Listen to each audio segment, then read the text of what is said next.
לא הכל בזכותנו ולא הכל בגללנו. איזה משפט שברגעים שהם לא פשוטים, אני זוכרת אותו.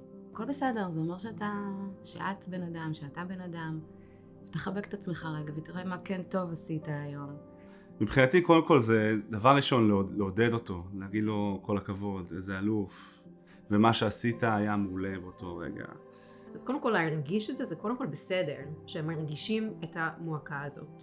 זה מאוד קשה, ואני חושב שצריך להגיד שזה קורה לכל אחד. גם להכי גדולים בבית חולים. אנחנו לא תמיד מצליחים.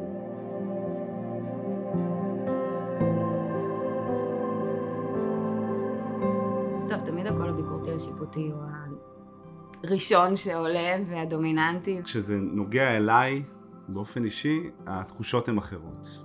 אחרי שאני אוכלת את עצמי וגם איסורי מצפון. קודם כל זה בגללי. כאילו, אני עשיתי משהו לא טוב, אני הייתי לא בסדר. קודם כל הלקאה עצמית. הלקאה עצמית. שעשית משהו לא טוב, שלא היית מספיק טוב. אני מצפה הכי הרבה מעצמי, יותר ממה שאנושי בכלל.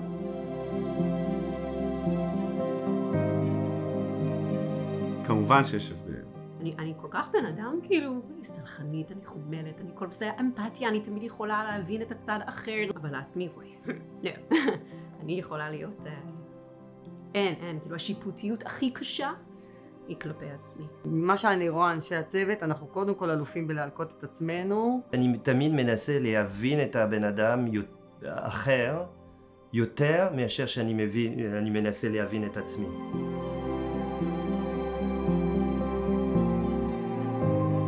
בין ההבנה הרציונלית ובין עולם המעשה, שזה מה שקורה באותו רגע שאתה באיזה מצב סטרסוגני, מצב שאתה מרגיש שעשית טעות ואולי אתה נשפט על כך, זה קשה.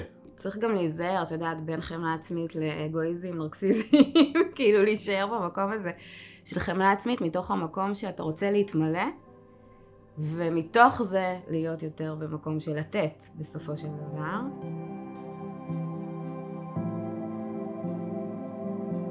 ברגע שאתה בחמלה עצמית, זה כמו אולי אהבה עצמית, אז אתה יכול יותר, ואתה יותר יכול להתמלא ולמלא את האחר, את העולם. אז העולם היה מקום יותר טוב.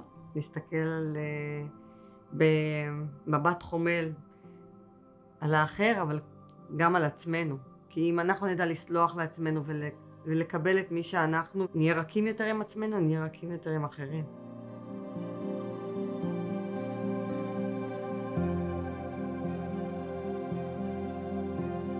אז קודם כל לזהות מתי נגמרים לך המצברים. זה הזמן אולי שנייה לקחת, לעצור, לקחת כמה נשימות ולנסות ללכת ולדבר על זה עם איזה קולגה או להוציא קצת את הרגשות האלה שאנחנו סוחבים. אני חושב שהדבר הכי מיידי זה לטפוח לעצמי על השכם באותו רגע.